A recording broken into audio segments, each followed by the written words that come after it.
Okay, first review of the week is going to be Small Unit Tactics, Volume 1, written by Alexander Romanoff. It is 307 pages, $3.99. It's available on Kindle Unlimited, and here's the author's description. A strange foreign world, mysterious judges with capricious rules, thousands of gamers find themselves split into factions and pitted against each other at the whim of an unknown higher power with no idea how they got there or why they were chosen. Dying in this world hurts, and it's not the end. Dead players always respawn to fight again.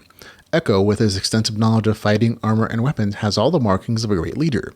The ragtag recruits fighting for him under the less than threatening name Society of Pinprick Enthusiasts become the bane of the opposing factions, sowing terror in their wake. But this game won't be won in straightforward skirmishes. The squad will have to forge pacts with their own faction, the judges, and even their enemies. Each day brings new twists, new rules, and new ways to play. And a step that seemed to be in the right direction might suddenly become a fatal mistake. Brute force and bravado won't be enough for Echo to carve his way to the top and stay there. He will have to lead his squad through mistakes, good fortune, victory, and defeat in his quest to secure his position. So there we go. Full disclosure, I received advanced copy for review. I purchased a copy when it became available. Right off the bat, I gotta say that this is weird. I mean, this story is formatted very weirdly, and there's some very unusual artistic choices. I think part of the description that was given to me was that this is described as an artistic take, an artistic difference in telling of a story, and I can absolutely see that that might be the case. For me, though, there were some early issues in the story that I could see would stop other readers from just continuing on at all. The beginning of the story is kind of unclear about what's happening or why. I think the novel description does a pretty decent job of kind of telling you as a reader what to expect, but I often don't read the novel description other than to see if it says LitRPG personally. And so when I read the story, I was like, oh, there's no real clear description literally of like what's happening in like the first few scenes of this book. And kind of, if you've read enough LitRPG, like, oh, okay, this is transported to a game world and there's something to do here. And that's kind of what the experience that I went through in the first few, I'm going to call them scenes for now, and I'll get to a reason why in a little bit, in the first scenes of the story. And the story itself is told in an unusual way, which you're going to talk about in a second. However, if you can adjust to that style of storytelling in the story, in this novel, you're going to find something I think you're going to enjoy if you like action stories, if you like stories that focus on like a tactical combat styling for small group unit fights. I think this novel does a really good job of describing those fights. In addition to that, there's also like a very nicely either research or personal experience, historical weapons, armor, and again, like player versus player and small group fighting that I think is kind of going to be the highlights, right? Like the title, Small Unit Tactics, is telling the best part of the story, to be honest. So first of all, the things that might not work for some readers. The biggest thing is probably going to be how the story is told.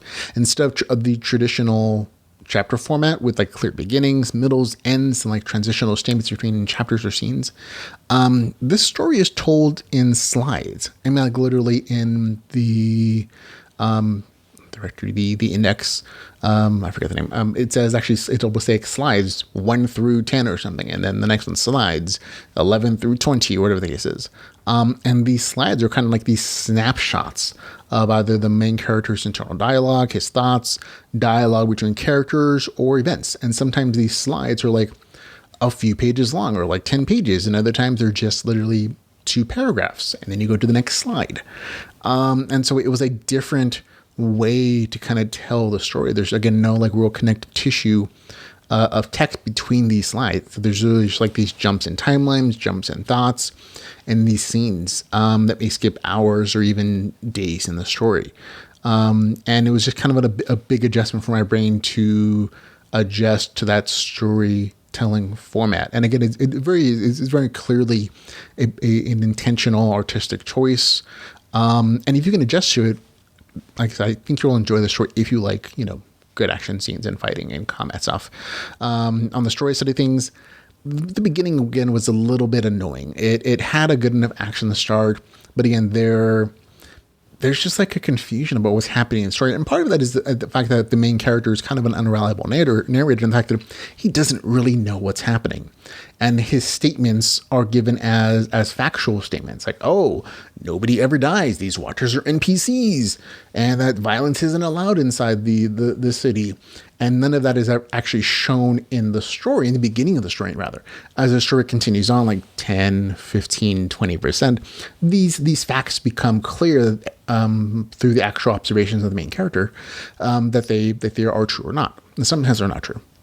But again, in those first sections of the story, in those first scenes, the statements like, "Oh, we live forever," or "We can't die." I'm like, how do you know that? You haven't stated anything in this chapter or this scene that is the case. You're just making blanket statements without any either nothing supporting that in the story, or no experiences given in the story either that's the case.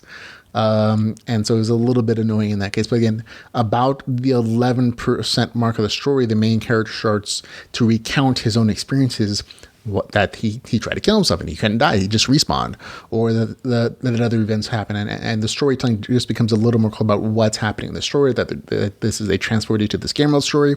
And they're all being forced into like this player versus player, faction versus faction system of fighting and combat. And once it gets to that point where you're being introduced to these larger concepts and these bigger action scenes, the story really does get good. But again, it takes a little bit to get there. And so if you don't enjoy the storytelling, the way it's told, or the beginning of the story, I think that a lot of people won't push past that beginning section to kind of get to those better portions of the story. About 20% of the story is when you really get to the factional fighting, which I think is the better part of the story. Because once you get there, you're like, oh, this is kind of like a battle royale story in a sense. It's really faction versus faction fighting, but you get a little bit more detail about the world history, the 6 factions that these kidnapped players are forced to fight in. And you get some actual like larger scale player versus player, faction versus faction fighting, and the story pace really does pick up, where it's like bam, bam, bam, bam, action, training, and some good elements there. Game mechanic wise, it's technically an RPG. There are levels. It's a little more muted on that, and how much experience you're getting per fight or per kill is a little ambiguous, but the main character and all the characters do grow in power through a level system.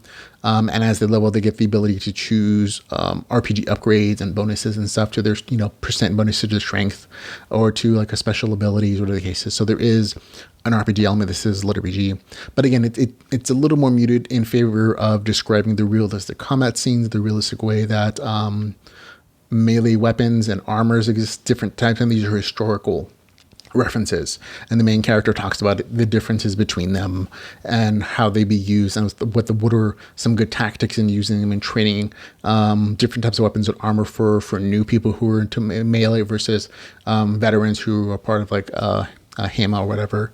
And there are other rules are established, like ranged weapons don't exist in the story. And even if you throw like a spear, it doesn't hurt anybody, because one of the game rules is death can only come from a weapon held in your enemy's hands. So there very much are actual game mechanic elements to the story, and rewards and death sets, of course. So those are the game mechanics. But again, the bigger emphasis is on the battle royale type of action combat stuff.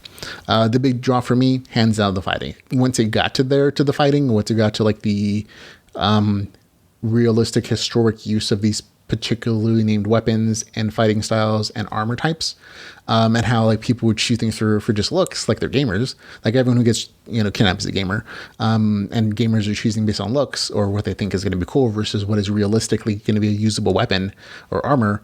And the main character kind of whips their butts. It's really an entertaining story from that point on. Overall, again, if you can get past the formatting of the story, and again, it is a particular style, and kind of the unclear start, it's an entertaining story for those people who like player versus player and faction versus faction fighting. It's going to get a slightly lower score for me. Most of that is because of the harsh beginning, and there are other reviews, so I'm sure you're going to be like, I couldn't get past the first few chapters because of this issue. But for me, I pushed past it, and that's just how my brain works. I was able to adjust and just enjoy what exists versus what I wish existed. But even for me, I had a hard time sometimes. To get the score was 7.2 out of 10. That's Small Unit Tactics Volume 1, a LitRPG series, with the score 7.2 out of 10, which is still a good review score from me.